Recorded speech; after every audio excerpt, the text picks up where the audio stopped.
It's the Ralph Nader Radio Hour. Stand up, you've been sitting way too long.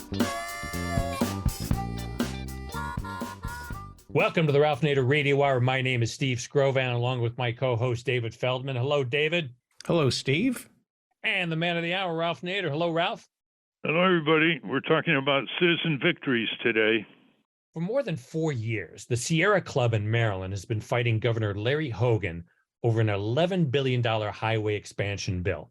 The proposed expansion would have widened the Capitol Beltway, built new toll lanes, and ultimately added hundreds of miles of highway to an already congested and polluted region. The politicians backing these plans argued that expansion is necessary for progress and that it will decrease traffic for millions of DC area commuters. The Sierra Club and their allies insisted that increasing air and water pollution and disrupting surrounding communities was an unacceptable cost. Our first guest today is auto safety expert Byron Bloch. He'll join us to discuss the Sierra Club's successful campaign to stop Governor Hogan from approving the expansion bill and what Maryland's election of their new governor, Wes Moore, means for their ongoing work. In the second part of our show, we'll be joined by Sari Kayyali, microgrid manager for Green Roots, Chelsea, and Chinatown Power. Microgrids are self-sufficient energy systems that serve a discrete geographical area, like a neighborhood or college campus. As global warming and decaying infrastructure threaten our power systems, microgrids are one option for building more resilient sources of energy. We'll speak to Mr. Kayyali about the possibilities for microgrids to make essential utilities more accessible to vulnerable communities, promote sustainable local development, and give constituents a voice in how they receive their energy. Finally, as a bonus, we're going to speak to our executive producer and the executive director of Progressive Democrats of America, Alan Minsky, about the work PDA is doing to bolster the progressive movement. He's in Washington, D.C., attending some conferences, and we'll have the latest from him. As always, somewhere in there, we're going to check with our corporate crime reporter, Russell Mokhiber. But first, it's always good to hear about activism that succeeds. David? Byron Bloch is an independent consultant and court-qualified expert in auto safety design and vehicle crash worthiness. Over the years, he has fought for safer fuel tanks, stronger seats, the need for airbags, better truck underride guards, and has testified on these safety issues at congressional hearings and to NHTSA. Welcome to the Ralph Nader Radio Hour, Byron Bloch. Thank you, and it's quite a pleasure to join with Ralph. Welcome, Byron. People should know that Byron was an auto safety reporter on ABC television in Los Angeles for 7 years, so he knows how to talk concisely and factually. I want to start with telling the audience that this situation that Byron's going to describe in terms of highway expansion in Maryland has similar patterns with these public-private partnerships around the country. Different actors, similar problems.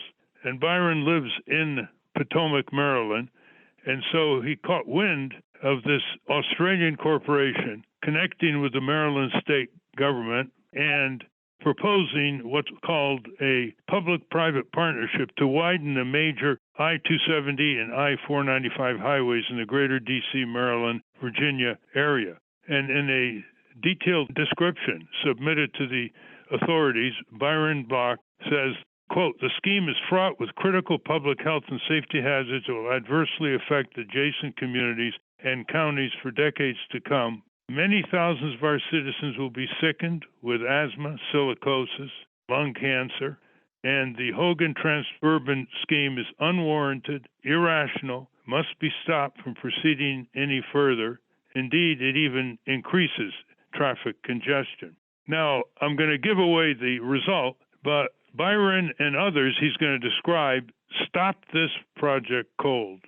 So, Byron, why don't you describe how the civic community, including the Sierra Club and you, rose up to block what was going to be a huge boondoggle and a hazard for hundreds of thousands of people. Okay, this was a concerted effort by many citizens and organizations such as the Maryland chapter of the Sierra Club and the Natural Resources Defense Council and others, including citizens groups that were named don'twiden270.org is one, And another one was CABE, Citizens Against Beltway Expansion, 495.org. So these various organizations that were environmentally focused got together, and we had a series of in-person meetings. And of course, over the pandemic years, we had Zoom meetings as well. And we coordinated our efforts to show that this was a scheme that would be injurious to public health and traffic safety, would not reduce congestion, as that was the ploy to do this project, to widen the I-270 and the 495 Beltway and add 2 toll lanes in each direction, high-priced toll lanes. So this was recently stopped when Transurban, the lead company in this consortium of the public-private partnership scheme, when they withdrew. And that was just recently, a couple months ago, Transurban withdrew for a variety of reasons, because of public pressure from citizen organizations and individual citizens. And I was proud to be one of the many people that contributed to that effort. Well, in your description, which is very detailed and informed hundreds of citizens and citizen groups, you said that all these concerns, all these health concerns, toxic pollution, risks of respiratory diseases, were not even addressed in the environmental impact study. How does a giant Australian corporation, Transurban, get its hooks into the Maryland state government? Well, I should point out Transurban doesn't actually do the work. They don't make the highways wider or do that kind of work. They subcontract out to other companies to do the real work. What they do is they push the scheme at the state level to try to get cooperative, let's call it partnerships, with the public government. In this case, it was with Governor Larry Hogan, who was the Republican governor in Maryland. He's no longer the governor. He's been replaced with a Democratic governor. So what they do is they try to, under the guise of it being a public-private partnership, saying, oh, it won't cost the state money because it'll be done with private funding. And all we want is, for 50 years, we want the toll revenue, the predominant toll revenue from these high-priced toll lanes, to go to us to help repay the money that we fronted to get this thing built. So basically, they're like the agents that kind of orchestrate putting the scheme together. What kind of massive amounts of silica would have been polluting the air over large numbers of square miles here? Okay, so what I did was, I was one of many people who examined portions of the environmental impact study, which they were required to produce, an environmental impact study. And I tried to see what they were ignoring, what they did not include. And one of the things that jumped out to me was that they were not at all addressing the issue of what is called crystalline silica construction dust, which the National Cancer Institute has identified as toxic and carcinogenic, and that you should not be breathing in the silica construction dust during the length of this project, which could go from 3 to 5 years of literally cutting apart, destroying the existing road, which is mostly concrete construction, and the bridges that go across the road. There are many bridges, and the sound walls. And that would daily, imagine this, Ralph, for 3 to 5 years, wherever you lived along the way, you would be breathing in toxic, carcinogenic silica construction dust every day, that they were using the saws to cut through the concrete and then, cart it away, and God knows where they would take it to. And in the meantime, these tiny particles of silica construction dust would be breathed in by, children playing outside, people taking walks with their dogs or for exercise, or bicyclists. We'd all be breathing this in. We'd have to keep the windows closed in our residences and in our schools. And the kids couldn't go out and play at recess. The state and the Australian company's argument is that they had to widen and rebuild the road and the bridges on I-270 and 495. What's going to happen now? Well, what's going to happen now is, and they ignored this, by the way, was that the so-called traffic congestion had been significantly alleviated because of the workarounds that many people, have done in the pandemic era, the 3 years we've just been going through. And the so-called congestion on the road would have been increased by going, now it's 5 lanes that funnel down to 2 going north toward Frederick, Maryland.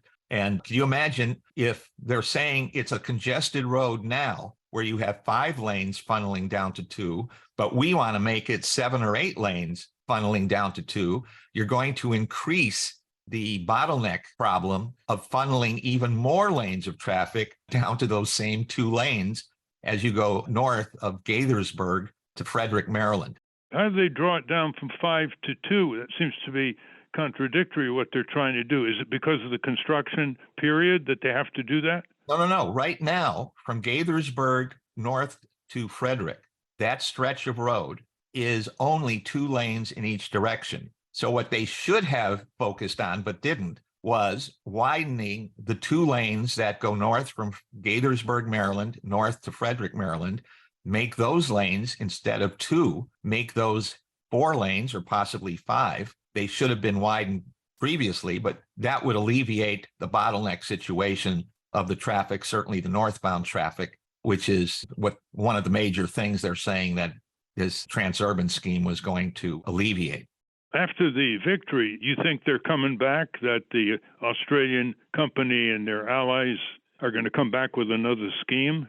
Yes. Yeah. My colleagues and I, we've discussed this, and Transurban, this is their modus operandi. And there are other companies as well that try to entice the states and the counties to these public-private partnerships where they then take over the publicly funded roads and make some of those lanes that were built and paid for with public funding. They want to take over, capture 1 or more of those lanes in each direction, and then privatize it as a toll lane.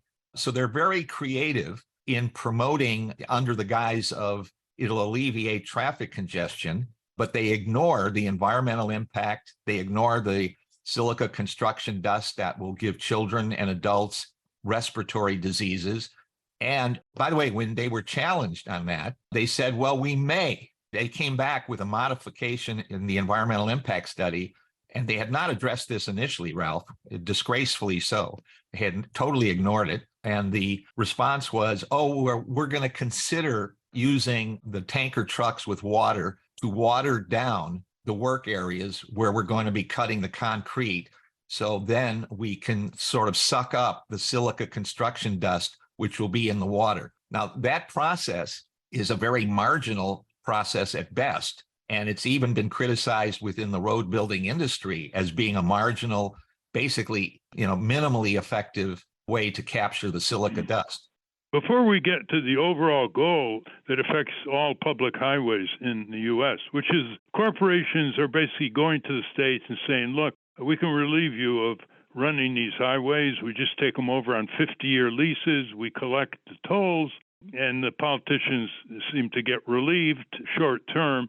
Before we get to that, did the civic opposition and the environmental group oppositions involve something other than just public information? Were there lawsuits involved? Yes, there were lawsuits filed by a collection of some of the organizations I mentioned. For example, the Maryland chapter of the Sierra Club, working with the NRDC, the Natural Resources Defense Council, NRDC, and other organizations. They got together and have filed litigation, which is another area that citizen groups that are listening to your program should consider, because the environmental impact studies that have to be done are typically done in such a minimal, evasive fashion that there is opportunity for the citizen groups to protest and then to file litigation that the environmental impact studies are totally inadequate in many ways, including public health and traffic safety issues. This drive to corporatize public highways is a huge pot of gold that is seen by these corporations. Some of them are U.S., some of them are out of Spain and Australia, as we mentioned. They've got a whole plan, a whole lesson plan on how to do it. Like they went into Indiana and they basically say, look, you don't have to worry about these highways. We'll maintain them. You don't have to use public funds. Just give us a 50-year lease. And before they know it, the tolls start going up and people can't do anything about it. They took over the public parking garages in Chicago, promising all kinds of relief for the taxpayers, and then suddenly the parking rates went up and they couldn't do anything about it. So it's part of the corporatization of public infrastructure. They are going after, in Connecticut, for example, the private electric utility monopoly Eversource is buying up drinking water systems in small towns, saying the same thing. Your budgets are strapped, small towns. We'll take the burden. Just let us buy these drinking water systems out. So they either want to buy them out when it comes to drinking water systems, or they want these 50-year guarantees, which are all fine print. They're negotiated secretly between state officials and these corporate lawyers. And here we go again. So what is your take, Byron Bloch, on how you can keep these corporations at bay and so they don't come back again and again? How are you getting ready to block them from coming back with a new scheme? Well, for one thing, Ralph, as you have pointed out many years ago, even involving with the auto industry, the revolving door game keeps going on. And that's where people of the state government and county government end up becoming consultants and then employees of the companies that are trying to push this. That's one thing that happened in the Hogan administration. A top employee left to go to work for Transurban. And of course, you know, the connections are there and the political contributions are there. So the politicians feel, okay, thank you for this contribution. Do you have any, ways we can help you? So you have to be very mindful and try to hopefully regulate and make public the contributions from these companies. When you documented the corporate cash going into the pockets of these campaigning state legislatures, so did the cash register work? No hearings in Annapolis by state legislative committees on this?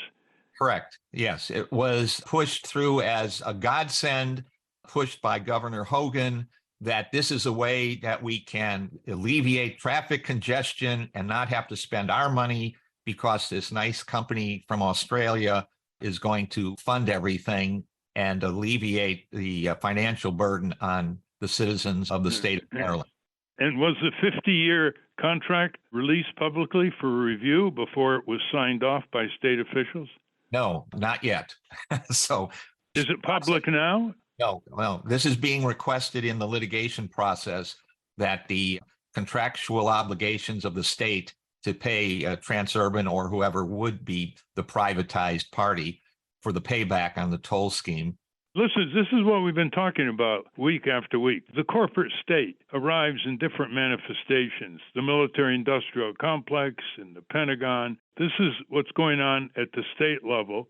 Doesn't get many national headlines, but it's the merger of corporations with state government, and a lot of secrecy involved, a lot of phony promises, a lot of misleading rhetoric, and the legislators are compromised by the campaign contributions and the pressure from the governor's office. And before you know it, 50 years handcuffs and higher tolls. So tell our listeners, Byron Bloch, how much time, how much effort did it really take? I mean, you told me earlier when you talked to me about this months ago, you weren't getting great press. You weren't getting much press at all in the Washington Post and Baltimore Sun. How did you pull it off? Did you have a lot of meetings with the Sierra Club local, with the NRDC, with other citizen groups? Give us an idea how much it took in terms of time and effort. Okay. In brief, this scheme started in 2017. Governor Hogan and Transurban basically announcing that this was their proposal to alleviate congestion on the Beltway around Washington, D.C., and this major road in the state of Maryland, the I-270. So that's how it started. Citizen groups became concerned as they were learning what was going to happen and how it would infringe on the parklands, the forest areas here in Maryland, how it would take away residences and other public property adjacent to the widening of the road. Okay. And as citizen groups started to learn more of these proposals, that would alleviate congestion. That was the big banner that Governor Hogan and Transurban were waving. No one likes congestion. We're going to alleviate it with this wonderful plan. So I got involved and was educated a lot also by the Sierra Club people and others that there was an environmental impact study that was required by law. And could I help analyze certain portions of it with regard to vehicle safety and other issues? And I became very concerned that it was not the Hogan and Transurban plan was not addressing public health issues. And all of you didn't even think you could go to a state legislature or some sympathetic, say, Democratic state senators and representatives? We tried. Hogan just took the legislature off the map? Yeah, we tried. Here in Montgomery County, Maryland, our Montgomery County Council basically was smooth talked by Governor Hogan that if you don't vote to stop this project here in Montgomery County, then I'll consider, the carrot was, I'll consider some state funding for public transit and other perks to help you as well. And so the county council here, the 9-member county council at the time, got bamboozled with these phony promises that if you vote to allow this public-private partnership with Transurban to go through and to privatize the toll lanes and widen the 270, that, I'm telling you verbally that I will help you with the other needs that you have in your county. And the county council members did not have the spine or the analytical ability and the courage to say, wait a second, there are many other adverse areas that you're overlooking with this widening and toll lane scheme. We're going to vote against it.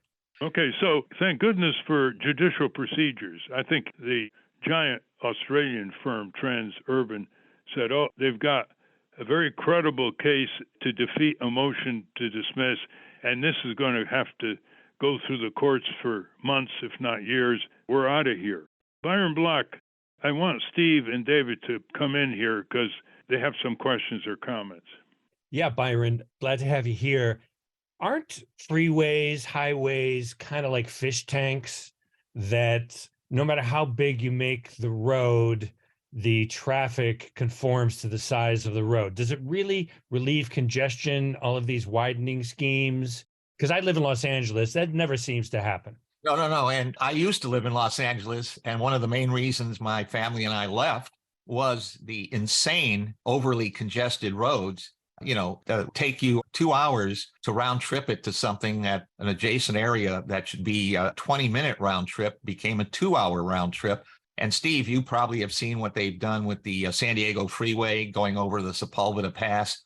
It was more lanes and more lanes and more lanes, and that will alleviate traffic congestion. What it does, it invites more vehicles to use those wider roads on the pretext that it'll make your trip quicker and easier. And it is a pretext because the roads fill up very rapidly. What we have to do is refocus and say, we are a people-oriented nation, not a vehicle-oriented nation. And if you look at it in those terms, people-oriented nation, then you say, well, what are the economics? What are the health and safety issues that affect people? But instead, it becomes the almighty vehicleization, of the nation. And that means more lanes, more traffic, more lanes, and then more traffic. And, I'll bet you some of our listeners are saying, talk about public transit, modern mass transit as the alternative. Well, months and months ago, we mentioned the GM oil company, tire company criminal conspiracy in the late 1930s and 1940s that bought up 29 urban trolley systems, which they thought was their competition, and scuttled them. And the biggest one was in the greater Los Angeles area. Yep. They bought up the biggest trolley system in North America and, in effect, disabled it.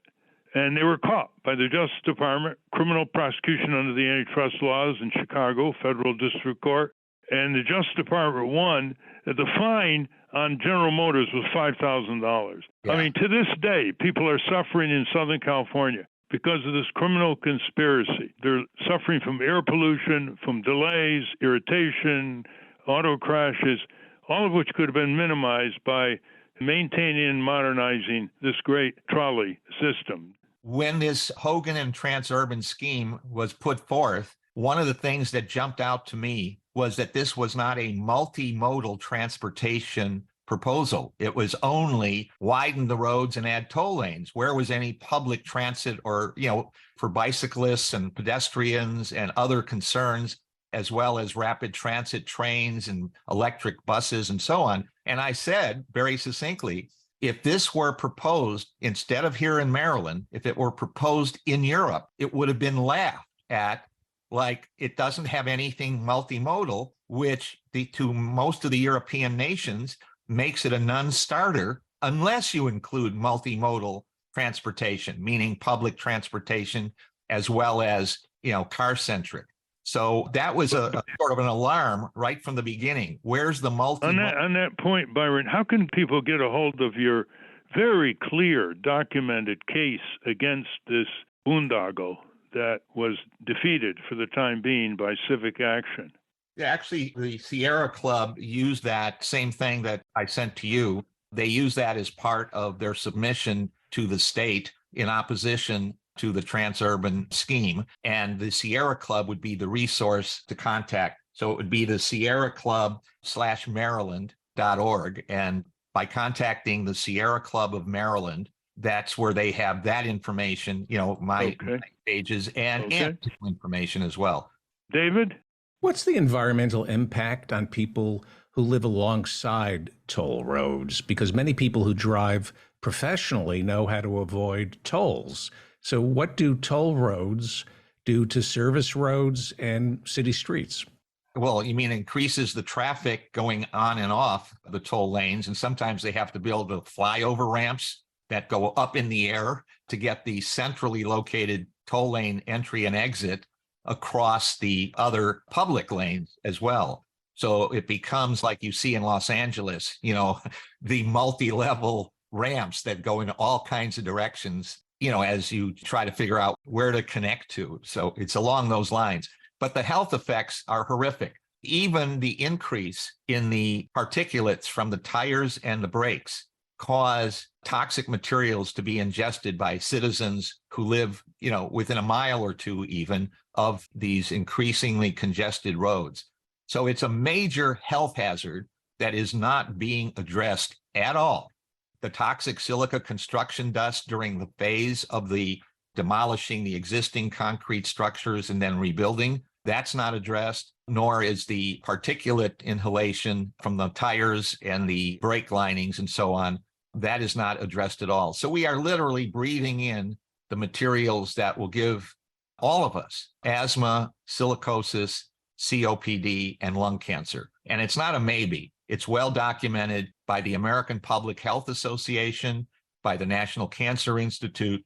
They've all documented these adverse health effects, and they are not being responded to with remedial measures by the companies that want to build and widen all these roads.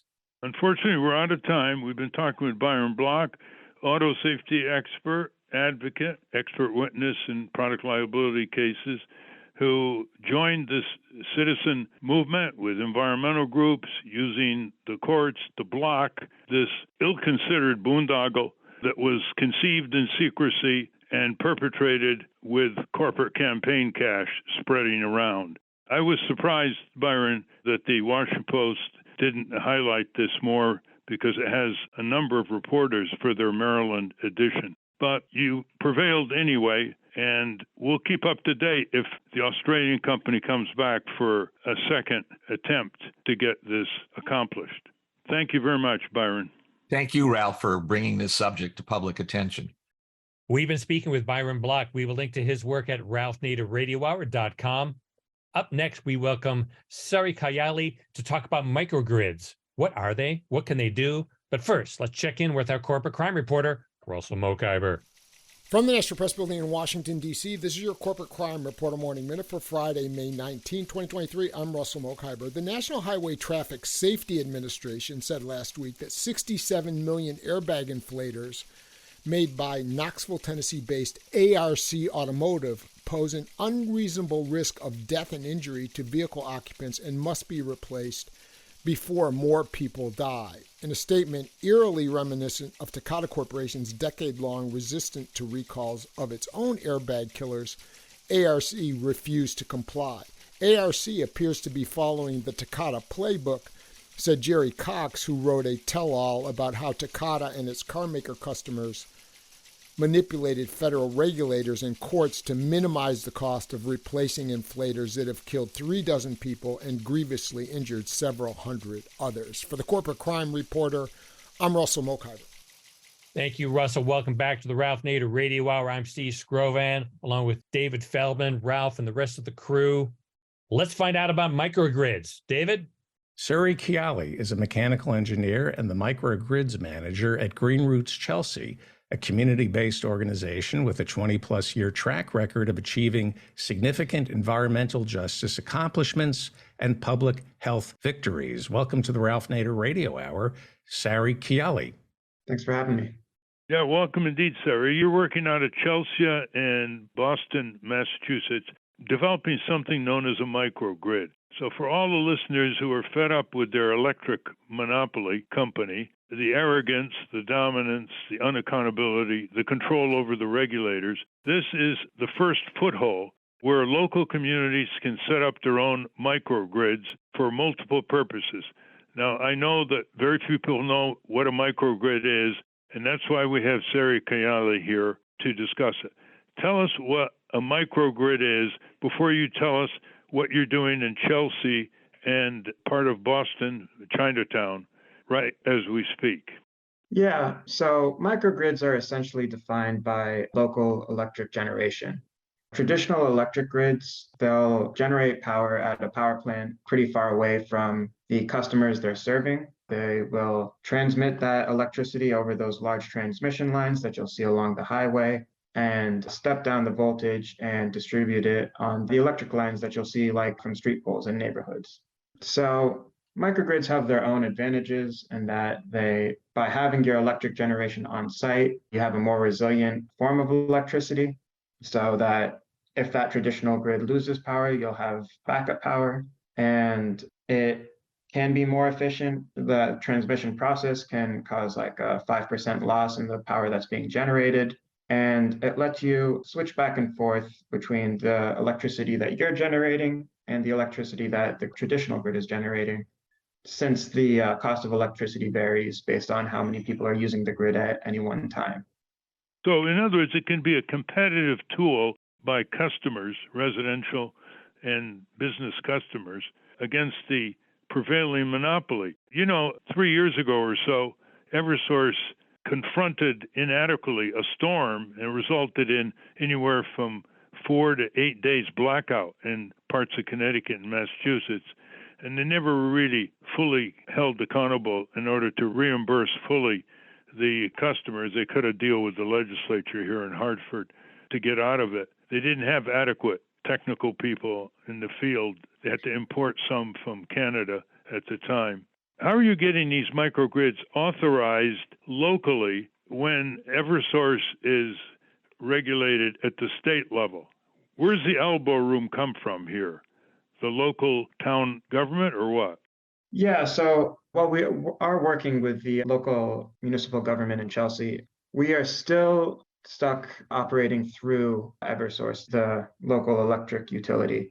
So we're not disconnecting from Eversource, rather we're operating in parallel with them. That involves going through their interconnection application process, where we have to submit, our design for our microgrid to Eversource, and they need to approve all of our designs before we can actually go ahead and purchase and install the equipment. And that's been a really tough roadblock to get past. The review process for our designs has taken over a year at this point, and we've recently had 2 of our 3 initial sites approved, but we're still waiting on approval for that last site. Well, it seems like you're not going to get anywhere if it's just up to Eversource to decide whether they're going to let you in or not. What's the position of the state government here, the Attorney General, Governor Healy? Where are they positioned here? I mean, that's where it's going to end up. Yeah, and while I'm not sure how much I can comment on where the governor is at with this, we have been advocating for, and it's not just us, it's many other, not just communities and community-based organizations, but solar developers, battery storage developers. Everyone's advocating for reforming the interconnection process, streamlining it, making it more accessible, making it faster. but it is just a pretty significant barrier that we're all trying to work with and work around to reaching our goal of a decarbonized and cleaner electric grid. I know one of the goals is to accelerate the move to renewable energy, as you just alluded to. But let's take it from the viewpoint of a residential electric consumer, homeowners, apartment owners, and you're coming to them. Why should they join your effort? What are the benefits, apart from having an alternative source of electricity in case of a blackout by Eversource or a storm?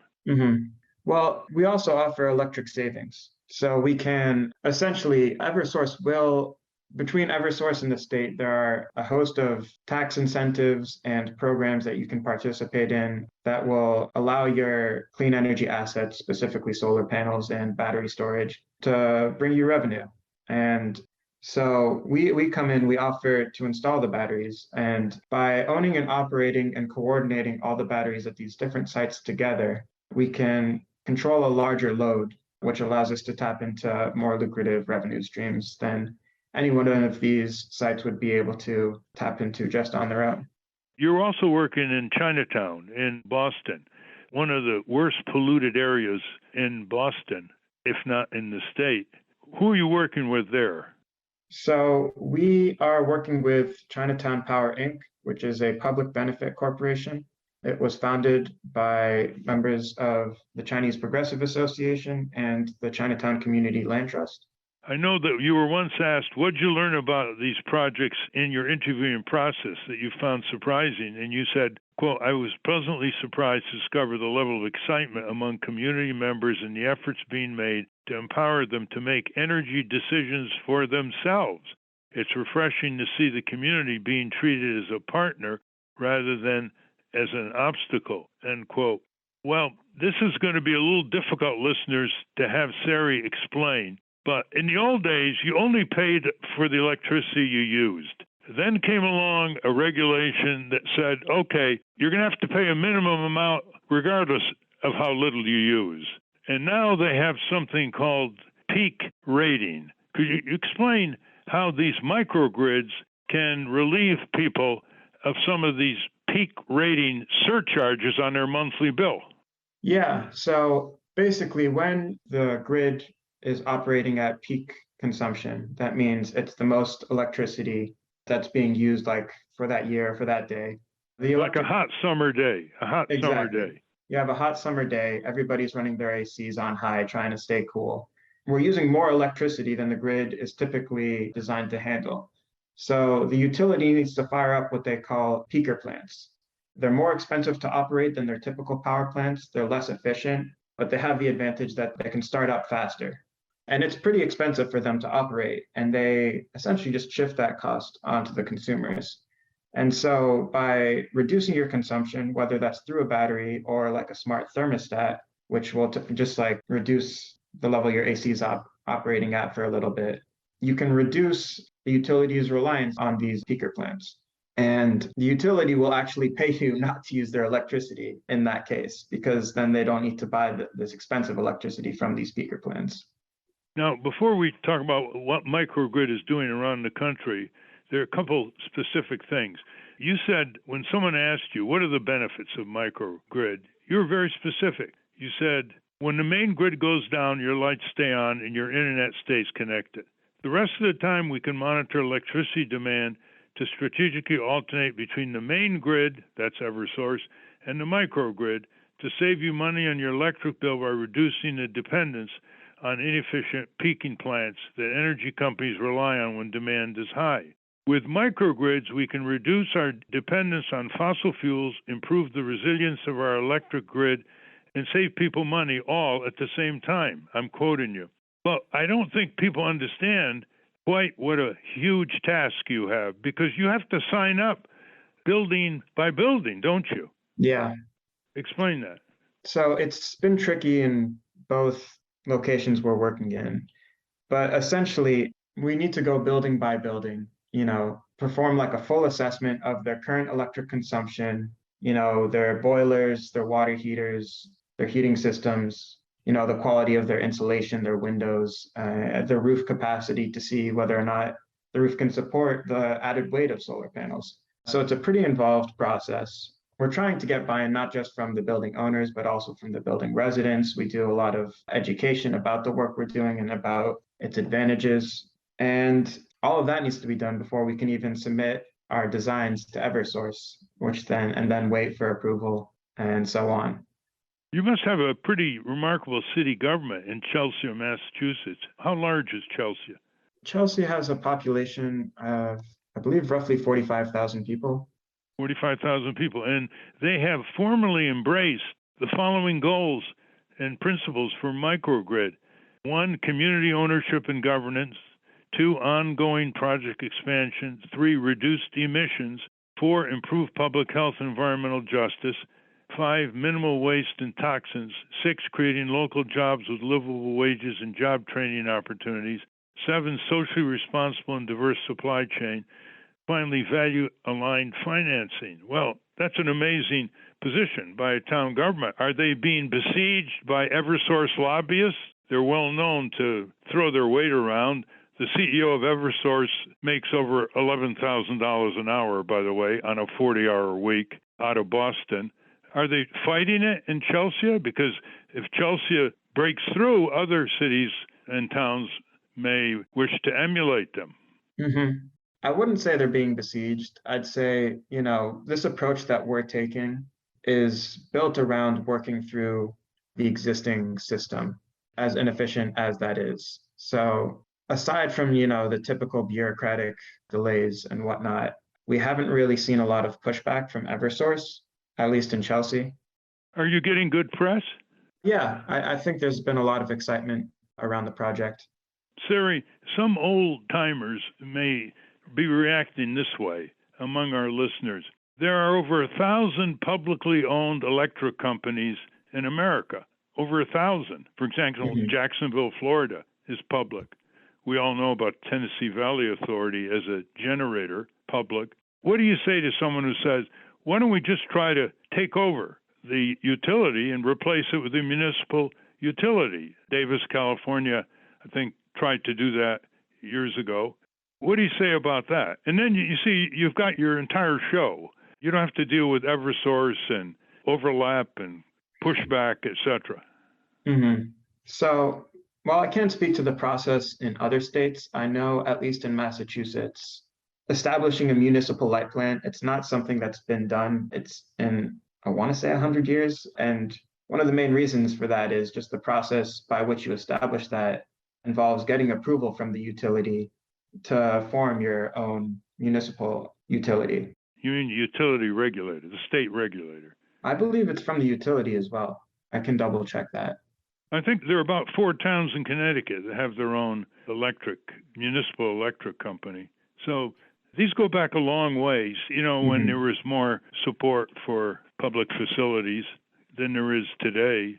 Is the microgrid movement catching on around the country? Yeah, definitely. Especially since the technology around clean electric generation, solar panels, and battery storage are kind of experiencing a revolution. Just in the past decade alone, solar panels have dropped to a third of what they used to cost to manufacture.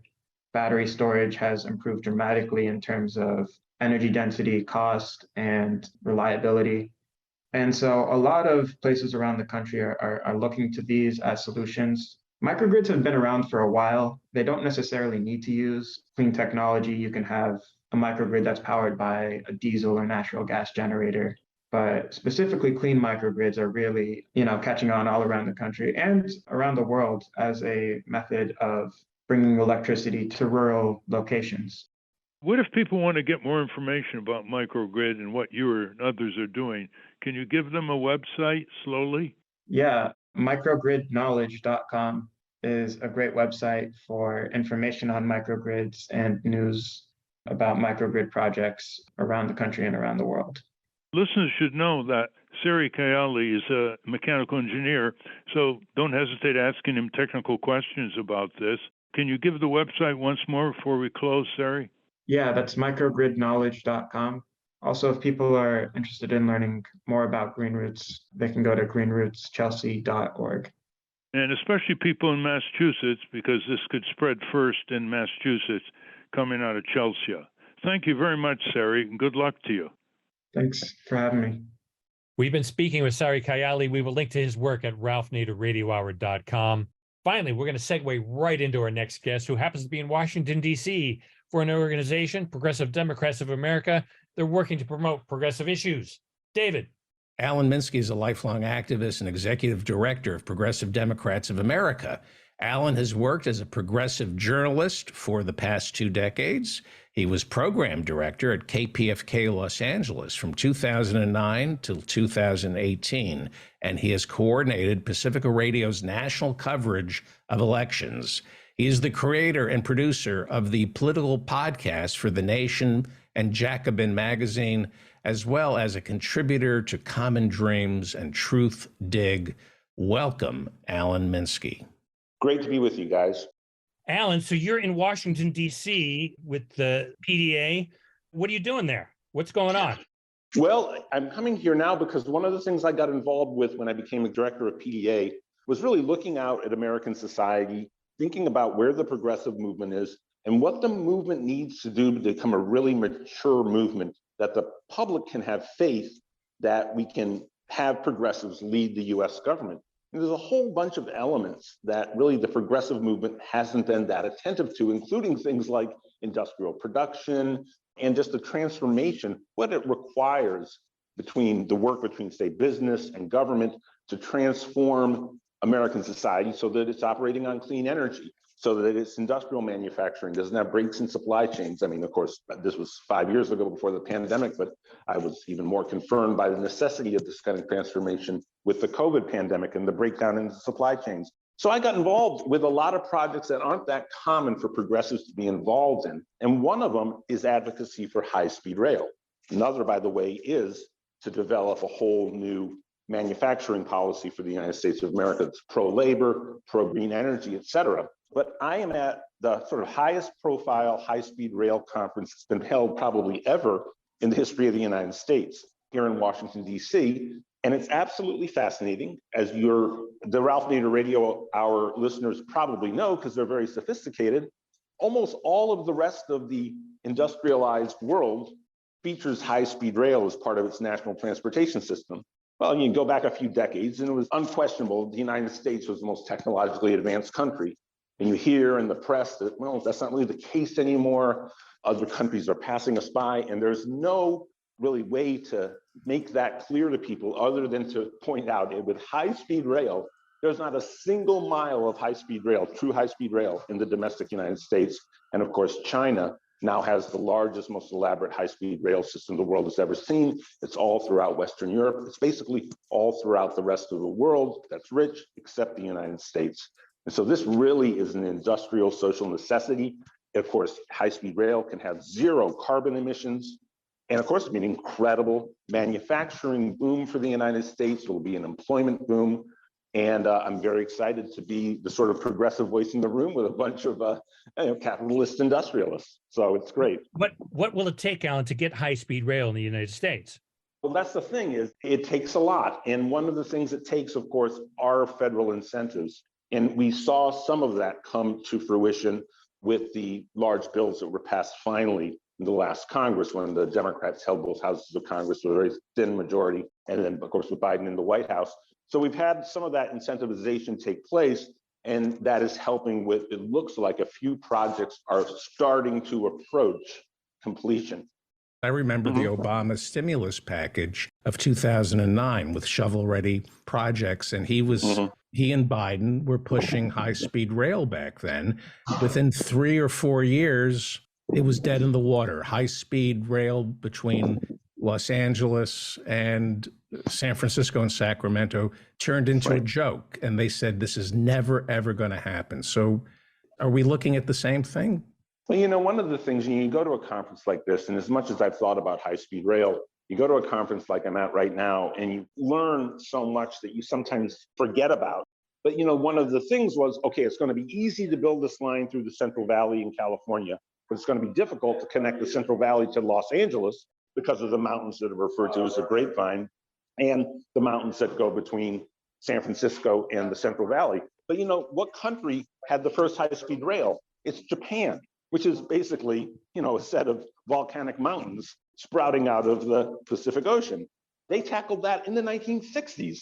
So yeah, what's happened with American industrial production is, first of all, the hyper-reliance on private capital as opposed to having it funded, as it would have been, say, in the Roosevelt administration years, by the federal government. I mean, the federal government back then just, okay, this is going to get done, and it gets done. We know in China, okay, we don't have a model like that. 15 people sitting around a table in Beijing say this is going to get done. It gets done. And the motivation of labor and industry that takes place then in China is something on the order of what you would have maybe had in ancient Egypt. I mean, it just snap your fingers and tens of thousands of people are jumping to it. Well, the United States doesn't operate that way. And of course, one of the things that you hear industry complain the most about, and this of course relates to the host of the great project that we're on today, who's not with us on this interview, Ralph Nader, which is the regulatory hurdles that have to be overcome so that things can be pursued. And of course, this is the big thing around permitting reform, and a lot of industry and the fossil fuel industry wants to see permitting reform removed. And then many of the people, no doubt, at this conference want to see permitting reform occur so that barriers to getting things done can go away.